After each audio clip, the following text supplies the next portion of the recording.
इधर देखेंगे तो गेहूं का बोरी रखा हुआ है, इसमें से भी कुछ चीजें जो है बरामद हुई हैं। यहाँ से पकड़ी थी और अन्य आरोपी भी पकड़े गए हैं। परिवार के अन्य आरोपी भी जो है उनको पकड़ के जो है प्रशासन अपना कार्रवाई कर रहा है। इतनी दरिंदगी किसी के भी साथ नहीं, इनके साथ वो व्यवहार होना चाहिए कि जो सुनने वाले भी दहशत के मारे दूसरे किसी का घर ना उजाड़ सके। और जौनपुर की वो हृदय विदारक घटना जिसने भी सुना उसका कलेजा दहल गया।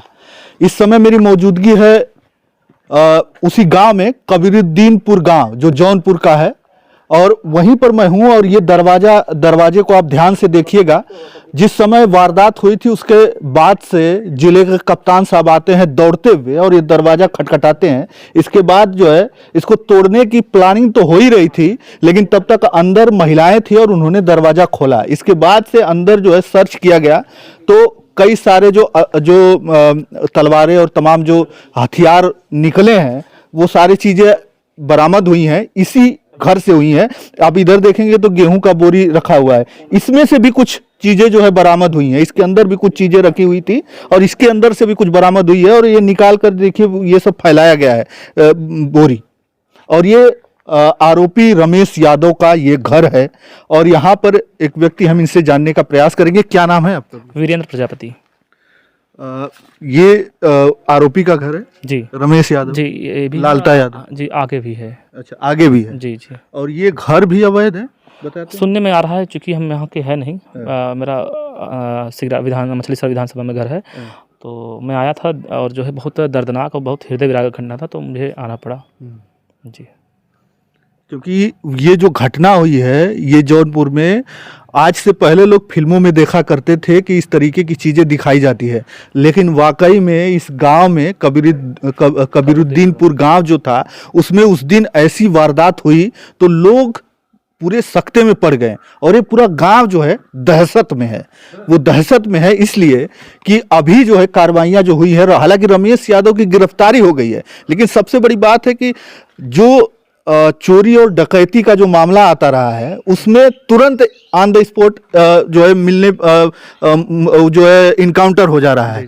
लेकिन ये इतनी बड़ी वारदात हो गई, उसको जो है गिरफ्तार हुआ है वो, और अभी थाने जो है उसे जेल में डाल दिया गया। देखिए कोर्ट का जो है निर्णय है उसका सम्मान हर किसी को करना चाहिए।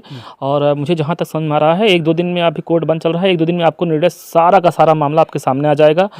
और मैं आपके वीडियो के माध्यम से सरकार से जो है निवेदन करता हूं कि आरोपी को कड़ी से कड़ी सजा दीजिए, ताकि आम जनमानस में, ग्रामीण हो, शहरी हो, क्षेत्र हो, देश हो, एक आम जनमानस में एक शांति का माहौल बना रहे और एक विश्वास बना रहे सरकार के प्रति और कोर्ट के भी प्रति। लेकिन इस तरीके की घटना, ये गांव है, एक छोटा मोटा गांव नहीं, कुछ बड़ा ही गांव है, और इसमें जो है ऐसे अपराधी प्रवृत्ति के लोग बीच में रह रहे हैं, इसको आप किस प्रकार से देखते हैं? मैं इसके साथ साथ मैं राजस्व विभाग को भी जिम्मेदार मानता हूं, क्योंकि सरकार चाहे जिसकी भी रहे, राजस्व विभाग अपना अगर काम सही ढंग से करता, चूंकि यह केस 40 वर्षों से चला रहा है। आप कल्पना करिए, ये केस 40 वर्षों चला रहा है, तो इसकी पूरी की पूरी जिम्मेदारी राजस्व विभाग की भी है, बनती है। लेकिन जिम्मेदारी है, लेकिन जिसकी मानसिकता ही वो कब्जा करने का, अभी वहां पर भी जो अनुराग यादव हत्या हुआ उनसे भी विवाद था। इसके बाद बताया जाता है कि इधर पीछे भी कोई विवाद है, किसी का जमीन इन्होंने हड़प लिया है। तो आखिरकार ये सारी चीजें और ये आपराधिक प्रवृत्ति के, मैं इसलिए कह रहा हूं कि उनके घर से इतने सब जो है धारदार हथियार, हैंड ग्रेनेड, तमाम सारी चीजें बरामद की गई हैं। हैंड ग्रेनेड के बारे में मुझे जानकारी नहीं है, लेकिन असलहे के बारे में जो तलवार के बारे में, तलवार से गला काट दिया गया है एकदम निर्मम तरीके से और एकदम बर्बरता तरीके से। आप कल्पना नहीं कर सकते। आप अभी बता रहे थे फिल्मों में भी आप देखेंगे उसमें उस चीज़ को ब्लर कर दिया जाता है। और यहाँ जो है धारदार तलवार से धड़ से गर्दन अलग होना, कहीं न कहीं मतलब एक विक्षिप्त मानसिकता जिसको आप कह सकते हैं, उस मानसिकता का वो था। इस घर में उस समय वारदात होने के बाद जो रमेश यादव के पिता हैं, रमेश यादव के पिता इसी घर से जो है उनको पुलिस पकड़ी थी, इसी घर से। जी, अभी सुनने में आ रहा है यहाँ से पकड़ी थी और अन्य आरोपी भी पकड़े गए हैं। परिवार के अन्य आरोपी भी जो है उनको पकड़ के जो है प्रशासन अपना कार्रवाई कर रहा है।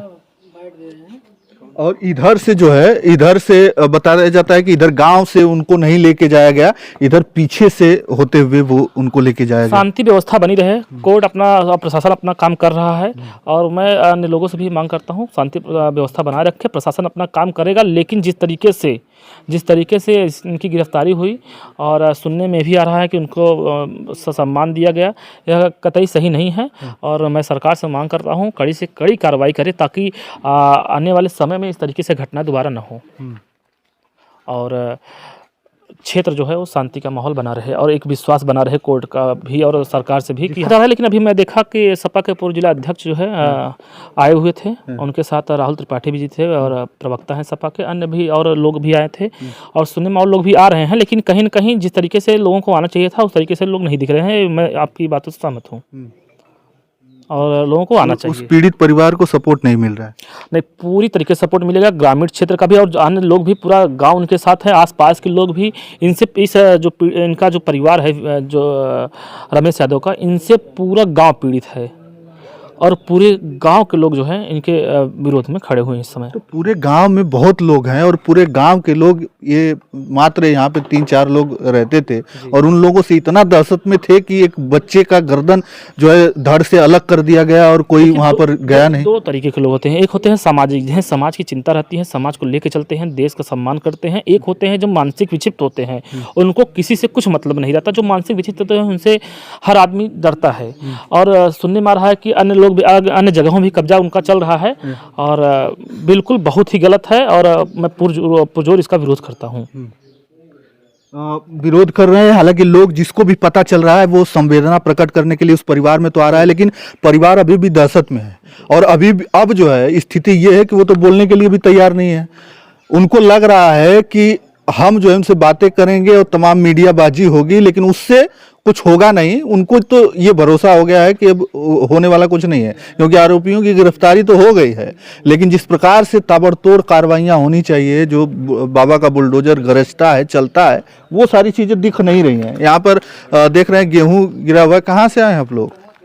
हम लोग आए हैं केशवपुर से। अच्छा, तो कब पता चला तो ये देखने के लिए? भैया हम लोग उसी दिन पता चला, हम लोग आज आए हैं। हम लोग तो आते रहे रोज और इस तरीके की घटना पहली बार यहाँ पर देखने को मिल रही है। आपको क्या समझ में आ रहा है कि इस प्रकार से कोई ऐसा भी आदमी हो सकता है जो किसी बच्चे का गर्दन काट दे? नहीं भैया, हम लोग तो अभी तो पूरी लाइफ में हम तो 25-26 साल उम्र हुआ, मगर भैया हम पहली बार देखे हैं ऐसा कोई घटना। चाचा जी हैं बहुत थोड़ा उम्र दराज। क्या नाम पड़ेगा आपका? जयनाथ यादव। यादव जी, आप भी इसी गांव के रहने वाले हैं? नहीं, केशवपुर। अच्छा, तो ये जो लालता यादव थे वो इस प्रकार के आदमी थे कि ये जमीनों पर कब्जा करना और किसी को मार पीट देना? सुनने में तो यही आ रहा है, हम इस गांव से तो नहीं है, मगर सुनने में यही आ रहा है कि अपने आप को दबंग और बहुत ही भावशाली समझते थे लोग। यहाँ के लोग बताते हैं, हमें तो इसके विषय में अनुभव उतना है नहीं। और एक जो है उनका बेटा जो है पुलिस प्रशासन में भी है, दरोगा है, वो सब इंस्पेक्टर हैं। वही सब उस गाँव से ही अपने नए बच्चे जो उनके नए युवक हैं, अपने जीवन के साथ तो एक घर का पूरा ये निवारण कर दिए। इतनी दरिंदगी किसी के भी साथ नहीं, इनके साथ वो व्यवहार होना चाहिए कि जो सुनने वाले भी दहशत के मारे दूसरे किसी का घर ना उजाड़ सकें। हम तो प्रशासन और बाबा से यही कहना चाहेंगे।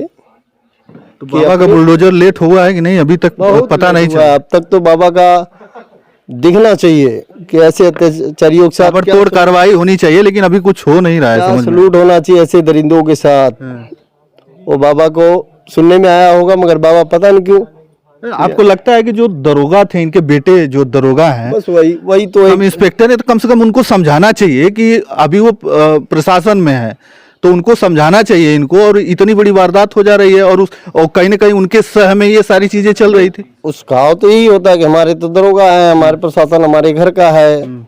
इस कारण घर में बच्चे जो पनप रहे थे, अपने भविष्य को चलाने का प्रयास कर रहे थे, आज वो बेचारे उनकी भी भविष्य गई दरोगा के कारण।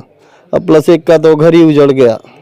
हम तो यही कहना चाहेंगे, ऐसे दरिंदों के साथ वो सलूट होना चाहिए कि सुनने वाले भी का रूह कांप जाए कि किसी और का घर ना उजड़े।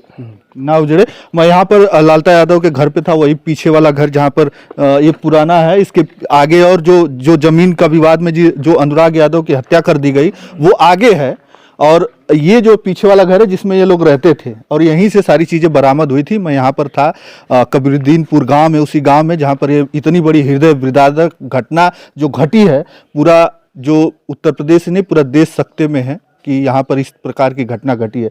लेकिन अब जो है, अब देखने वाली बात होगी कि जिस प्रकार से उत्तर प्रदेश की सरकार ताबड़तोड़ कार्रवाइयाँ करती है हर मामलों में, अब इस मामले में कितना कार्रवाई करती है वो देखने वाली बात होगी। तो चलिए इस वीडियो में इतना ही। धन्यवाद। जय हिंद, जय भारत।